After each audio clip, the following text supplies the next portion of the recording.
This week, I'm going to read an excerpt from Subjective versus Objective Ethics.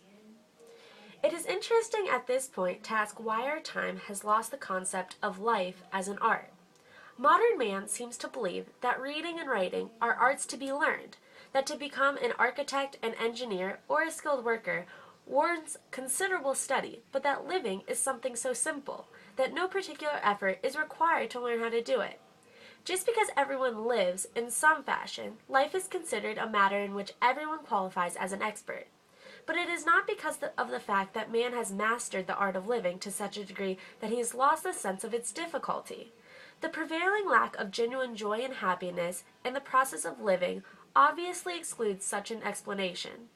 Modern society, in spite of all the emphasis it puts upon happiness, individuality, and self-interest, has taught man to feel that not his happiness, or if we were to use the theological term, his salvation, is the aim of life, but the fulfillment of his duty to work or his success. Money, prestige, and power have become his incentives and its ends. He acts under the illusion that his actions benefit his self-interest, though he actually serves everything else but the interest of his real self.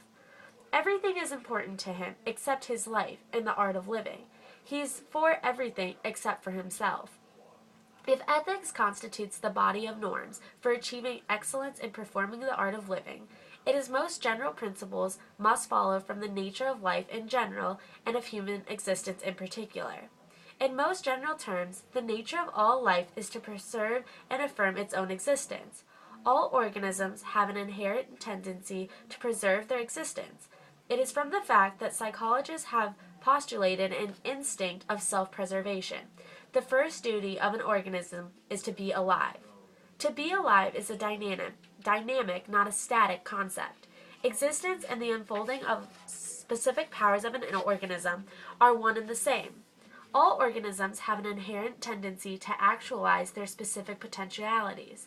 The aim of man's life, therefore, is to be understood as an unfolding of his powers according to the laws of his nature.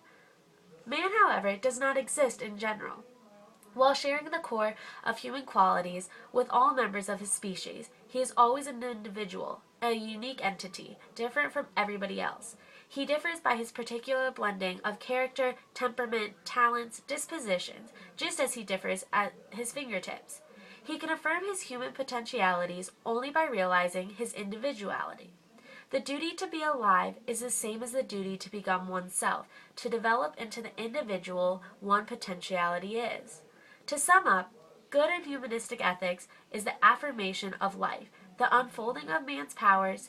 Virtue is responsibility towards his own existence. Evil constitutes the crippling of man's powers. Vice is irresponsibility towards himself.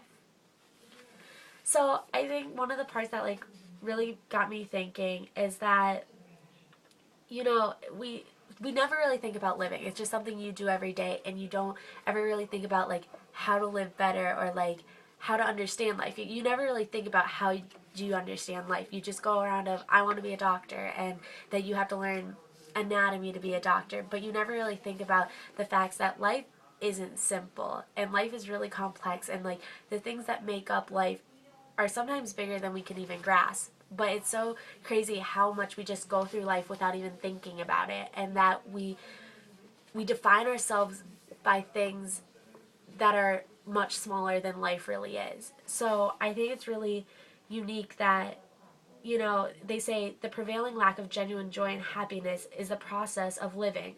It obviously excludes such an example.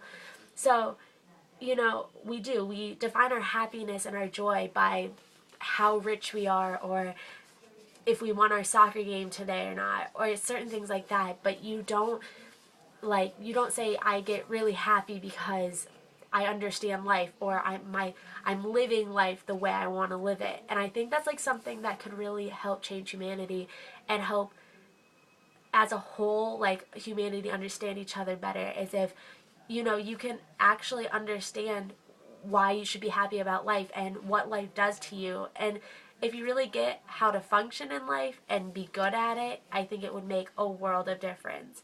So it's just something to think about. And this is week number 2 and from.